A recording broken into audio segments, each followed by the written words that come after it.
Hello and welcome to Encouraging Words with Renae. This week we are going to start a brand new series called From Work to Retreat. Of course, we're talking about retirement, and I'm going to be talking with a few pastors that are in retirement or that are planning for retirement. So those of you who are out there and are interested in what do you do when you get retired as a minister, you want to tune in over the next few weeks because that's what we're going to be talking about.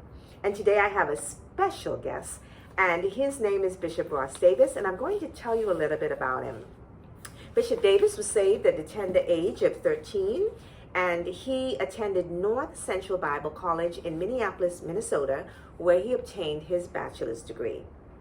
He pastored the Golden Gates Assembly, and he simultaneously was a guidance counselor at a high school here in the Bahamas. He got his MBA program in counseling at the University of Miami, and he later on, through his association with Templeton Theological Foundation, he completed his master's degree in church administration. Subsequently, he completed an Oxford University Extension course in applied theology. He is the past Assembly of God General Presbyter, and he is the past president of the Bahamas Christian Council. Right now, presently, Bishop Davis heads the Bahamas network of New Apostolic Churches. He is married to the beautiful Althea Wallace Davis. He has 5 children and 7 grandchildren. Welcome to the show, Bishop Davis. Thank you so much. Thank you so much. Well, today we're going to start off with your testimony. Our audience does not know you, and so just give them a brief synopsis. How did you come to know the Lord? Thank you for asking me, and I think I need to consider that question every now and again. So this is a good time for me to think about it. I was sheltered. My parents sheltered me from what the world offered, in that I had to go to Sunday school, had to go to BTU. You don't know what that is? No. Baptist Training Union. Oh, okay. And I had to go to Wednesday night church and indeed 2 services on Sunday. So I was filled with church. But thank God I didn't get, I liked it. So when I felt it was time for me to make a commitment to the Lord, it was easy, because having a fairly good knowledge of the Bible, I know I ought to do it. I know you cannot just go to heaven by the knowledge you know, but it had to be a commitment. So I made the commitment at 13, and ever since, I've been in the way. I came to Nassau when I was 17, and I joined the Bahamas Customs, worked for Customs, and then got married, as you've said. And then I became involved with the Assemblies of God. They helped me to find a college. Okay. And so it was North Central College. It is now North Central University in Minneapolis. I got my 4-year, I studied there for 4 years, and I got my degree in pastoral studies. Came back, and I was offered this church. Of course, it was not completed. It was only started. The Reverend Dr. Vernon Moses was pastoring, and they had service just Sunday night because they just wanted to get things moving. Right. So when I came back, we started it, put it full throttle, and the Lord blessed, to say the least. And so from then to now, this is where we are. Wow. You've come a long way. A long way. I remember Reverend Vernon Moses. He has been a big part of my life. When we first joined the Assembly of God, when we got married, Okay. we left my father's Baptist church, and we entered the AG. And I remember Reverend Moses. He's retired. He has gone on. Oh, he's passed. Okay, it's been a long time. Wow, yes. Mm-hmm. Wow, he was a wonderful man. I remember him very, very well. Okay, so we're talking about from work to retreat. I know that ministry is work. It's not something that's you just sit down all day and you read your Bible or or you just preach from the pulpit on Sunday. Ministry is hard work. So you have done ministry for how many years now? Yes, 56 years. 56 years, longer than I have been on this earth. Yeah. And so, how did you view your ministry work? Did you view it as a calling? It was. It was. It was, yeah. I sense strongly that this is what I was called to do. This is what I came to earth to do. And so I everything I did was toward becoming a minister. Okay. So I studied when I could, studied with whomever, and listened to every preacher. Oh, wow. and so I was getting ready. Yes, so that's how it became reality for me. So after doing this for 56 years, and are you semi-retired or are you fully retired? You'd have to decide that. Because here's what, I've retired from being pastor Okay. of this church. Yes. I don't have to come here. This is my office. Right. And the way our church is set up, I'm still president of the organization. Okay. You see, but then we have a pastor. He handles the pastoral work. Yes. I have other things to do because through the years we have developed other ministries. Yes. Yeah, so we have mission work in Malaysia and Singapore Yes. and Haiti and other parts of the world. Oh, that is so awesome. I am still involved In all that work. in those, yes. Wow, that is Yeah. awesome. So I love hearing that. I'm retired from being active pastor here, but I have other works. In addition, every Sunday morning I would be here to support this church. Yes. Not as the senior pastor, but as, well, I guess they call me the Archbishop, so I'm the Archbishop here. And I don't have to worry about who's going to preach. Right. You got to preach it. Not in your hands anymore. No, right, yeah. I love that. Yeah, and after that service, I would find myself, I go to another church. Oh. And that is not to look for a spot to preach, but just to encourage them. Oh, wow. See, I know them, they know me, and down through the years, we worked, and so some of the churches, I would go in and just sit there, and they're happy to see me. I'm happy to be there, and just encourage them. Yes. And as a young pastor, I must say, I appreciate pastors like you who are still pouring into our lives. I do have two mentors that I look up to, and they're ministers that I go to for prayer and for advice and for support. And they are they can be my father, in ministry. And I'm really grateful for that. So I love to hear that you're doing that, because we need it. We need the support. We need the help, because ministry can be, at sometimes it can be a little exhausting because we don't pace ourselves, and sometimes we give so much and we don't get back to fill in our hand. We feel it, and we have families, and we have bills to pay, and we have things to do, and our lives to live. And so I'm grateful to hear that you do that. Yeah, I think that's so awesome. I'm still there. Wonderful. So what are some of the challenges now of retirement? I know it's great that you can not worry about preparing a message, but are there any challenges? Certainly. My first challenge was when we try to get a pastor to fill my shoe. Our constitutions give the president the privilege to appoint a successor. Okay. When I appoint a successor, all hell breaks loose. Oh my. Okay. So the challenges are there. Yes. So you could, I won't go into what Right. happened, but that there could be challenges there. Yeah.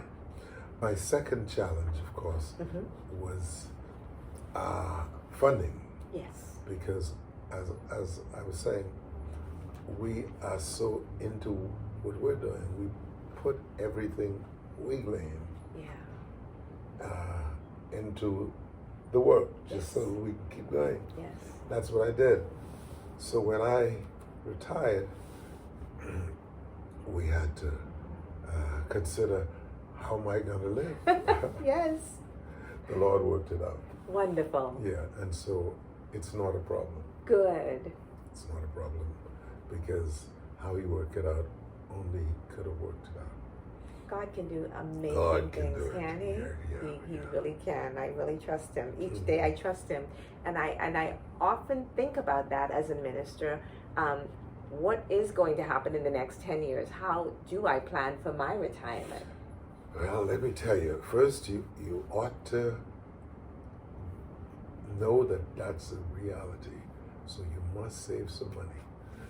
You must do some things that would give you residual income. Okay. See, a person like you who is such a good counselor, you need to get, you cannot counsel for free. Right. You have to help yourself. And whatever else you might do. The Symonettes are smart when it comes to clothing.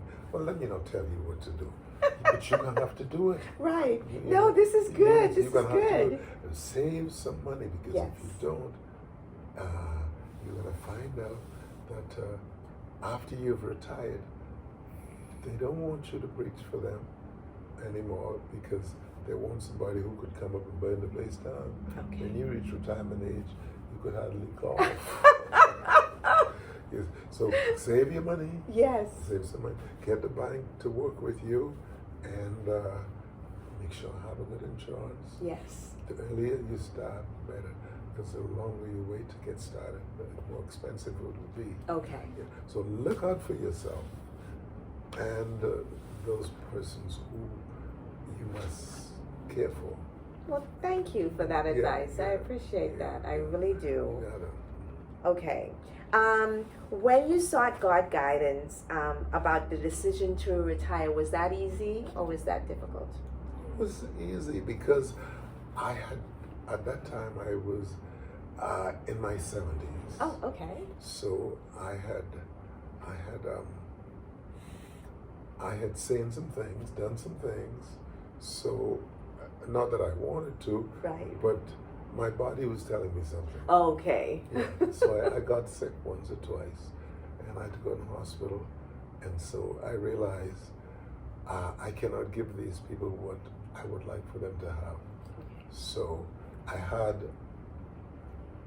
8 pastors with me working, so that if we need 2, they would be among the ones I would choose. Oh, okay. That makes So sense. I did it. I choose one of them. Mm-hmm. And when I choose one of them, this is when all hell breaks loose.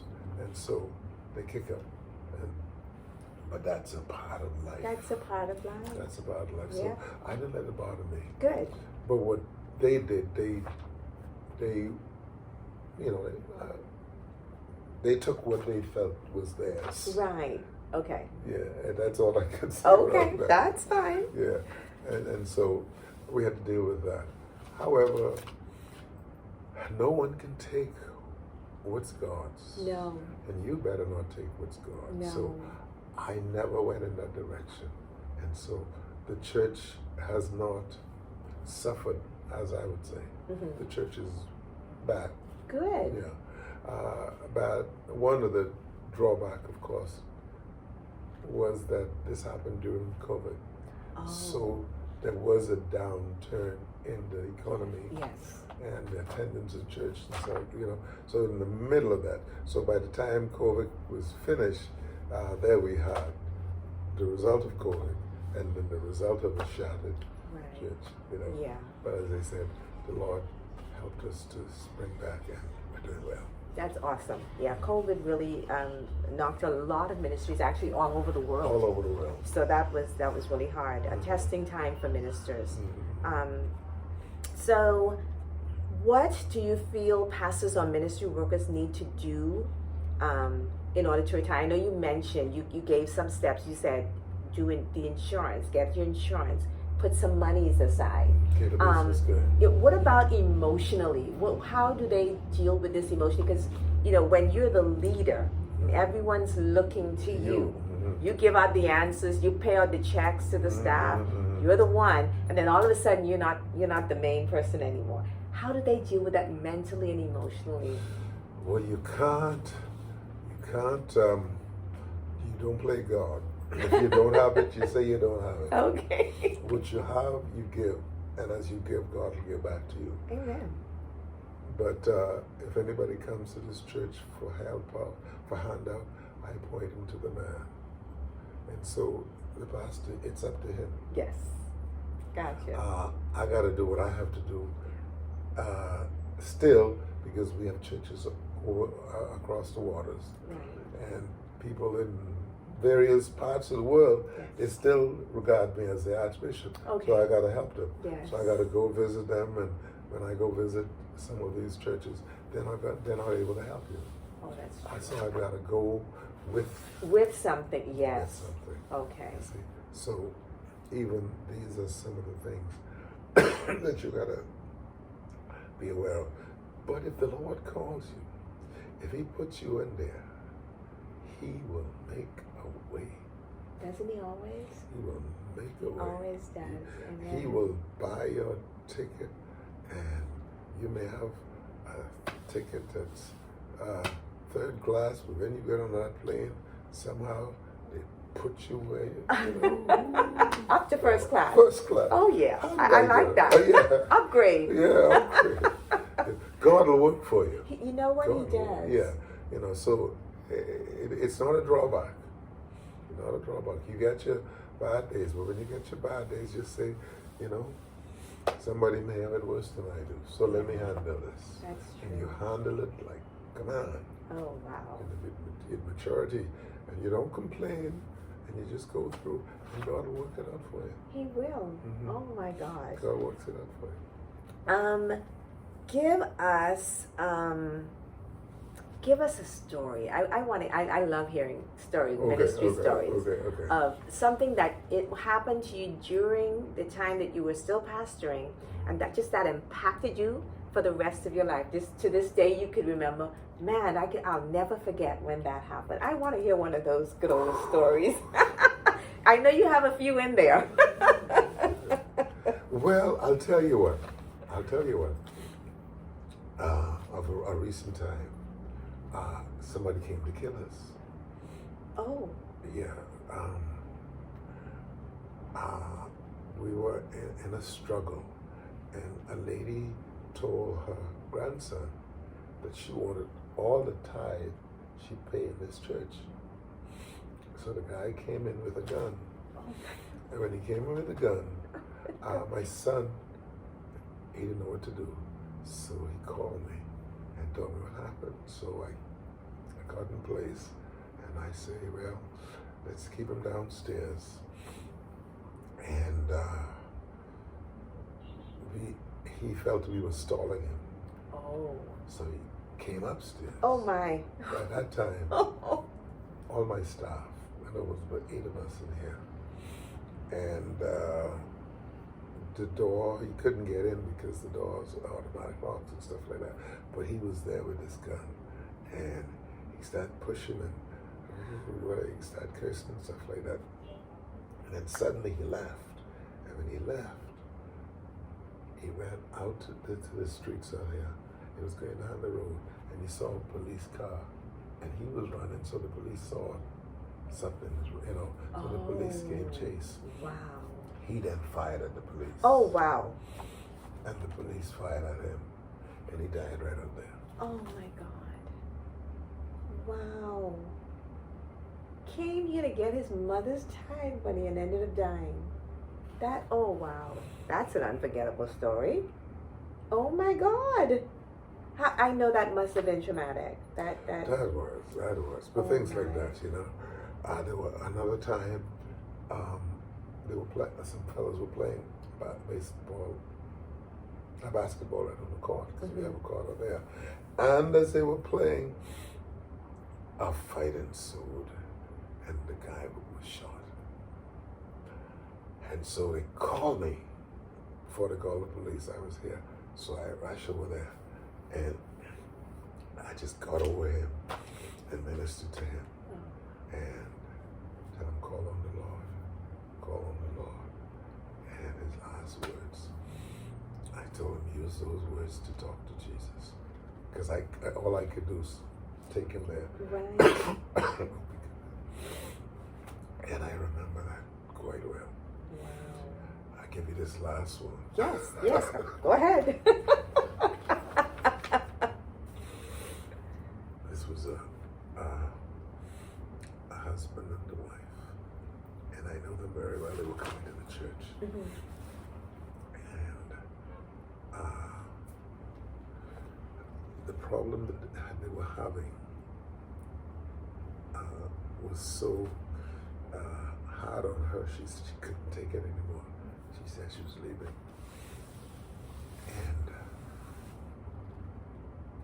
because I came up in the church I came up in said to us, no divorce. Okay. So I couldn't point her to, so I encouraged her to stay with it.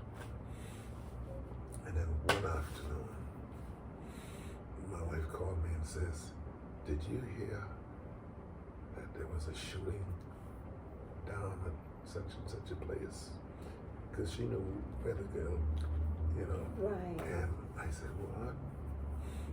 And when we inquired, what we found out, the man who was treating her badly, he was a member of this church, ran where she worked, shot her, killed her. It rested heavy on me because I felt responsible. Right, Because of I course. should have gotten her Out of there, yeah. I could have gotten her out, but you see, there's some things you can't handle. And if you find two persons in the car, make it. Please help them. Yes, I agree. And I just totally tell them agree. Ross Davis says, run for your life. Yeah. So I had more than three, but I gave you 3 stories Yes. of terrible things that Yeah. would stay with me, Yeah, you can't forget. Now, I those. got 101 other ones. Oh, I'm sure. He lived this thing, but these ones where guns involved. Yes. People come back for their money, Oh, wow. Yeah, you can't forget those I don't things. forget those things. You can't. I'm sorry, I No, messed your program no, you up. did not. This was what I wanted. I wanted to hear ministry life, the real happenings of ministry life, and that's how it is. Listen, ministry is not boring, people. It is not. It's a wonderful life, but you get into situations like Bishop Davis did, and you have to know how to handle them. And I'm just so glad you were able to join me today and share not only your testimony, but some of the stories of your life and ministry. So today, I just want to encourage you out there. God created a system that allows the ministerial community to retire with peace and freedom and dignity. So as a pastor, you should be able to pass on the baton to your other church leaders because they're eager to do the ministry work. They want to be equipped to do the work and to teach the word of God. Listen, retirement is more than just simply exchanging a stipend or salary for a pension. It signifies a greater freedom of choice in how we use our time and our talents while remaining subject to the obedience of God, moving in the same direction toward heaven. That is a common experience for all of us who live under the rule of Christ. There will be many, many more changes. Some are going to be significant, some are going to be subtle. They're going to reshape our lives when we enter retirement. But whatever they are, can I encourage you today? Enjoy your retirement. Thank you, Bishop Davis, for joining me. God bless you. You're so Thank sweet. you, audience. We're going to see you next week as we continue the series on From Work to Retreat. Say goodbye to our audience. Yes, bye-bye. Bye-bye. And thank you so much for listening to us. God bless.